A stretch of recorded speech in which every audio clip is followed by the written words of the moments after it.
খুলনা ৫ আসনের ধানের শীষ মনোনীত প্রার্থী আলী আসগার নবী নির্বাচনী এলাকার ডুমুরিয়ায় ৪ নং খনি ইউনিয়নের শুভনায় সাংস্কৃতিক সন্ধ্যার আয়োজন করা হয়। উক্ত অনুষ্ঠানে সাবেক স্বেচ্ছাসেবক দল ডুমুরিয়া উপজেলা আহ্বায়ক রফিকুল ইসলাম বিশেষ অতিথি হিসেবে এবং সুদূর আমেরিকা প্রবাসী সাইফুল মুডল প্রধান অতিথি হিসেবে উপস্থিত ছিলেন। অনুষ্ঠানে হাজারো জনতার মধ্যে তারা আলী আসগার নবীর ধানের শীষের ভোট প্রার্থনা করেন এবং নবীর সালাম বিনিময় করেন। সকল ভোটারকে নির্ধারিত সময়ে কেন্দ্রে গিয়ে ভোট প্রদানের জন্য বিশেষ অনুরোধ করেন এবং সাংস্কৃতিক সন্ধ্যা অনুষ্ঠানের শেষে তারা বলেন, তারেক রহমান আমাদের ডুমুরিয়ার কৃতি সন্তান, ডুমুরিয়া গণমানুষের নেতা, আমাদের প্রিয় নেতা, খুলনা ২ আসনের সাবেক সংসদ সদস্য এবং বিসিবির সাবেক সভাপতি জনাব মোহাম্মদ আলী আসগার নবীকে এখানে ধানের শীষ মনোনয়ন দিয়েছে। আমি এক বাক্যে আপনাদের কাছে বলতে চাই, ভোট দেবো কিসে? ভোট দেবো কিসে?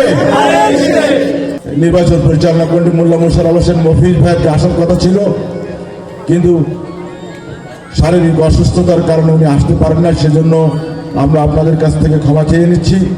এ পর্যায়ে আপনাদের সম্মুখে মূল্যবান বক্তব্য রাখছেন সারা প্রকল্পের সম্মানিত পরিচালক এবং আজকের এই সাংস্কৃতিক সন্ধ্যার আয়োজক, সাংস্কৃতিক সন্ধ্যার সম্মানিত প্রধান অতিথি এবং আজকের এই সাংস্কৃতিক সন্ধ্যার আয়োজনের পক্ষ থেকে আপনাদেরকে উদ্বোধনী হিসাবে ঘোষণা করবেন সেই সালেহা প্রকল্পের সম্মানিত পরিচালক আমেরিকা প্রবাসী জনাব সাইফুল ইসলাম মোড়ল, তাকে উদ্বোধন করার জন্য বিশেষভাবে অনুরোধ করছি। বিসমিল্লাহির রহমানির রহিম। আসসালামু আলাইকুম। হিন্দু ভাইদের নমস্কার। আজকের এই সাংস্কৃতিক সন্ধ্যা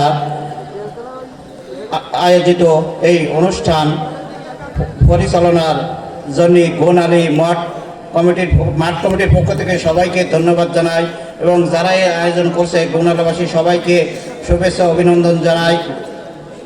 আসলে মূলত এই অনুষ্ঠানটা হলো নির্বাচন কেন্দ্রিক।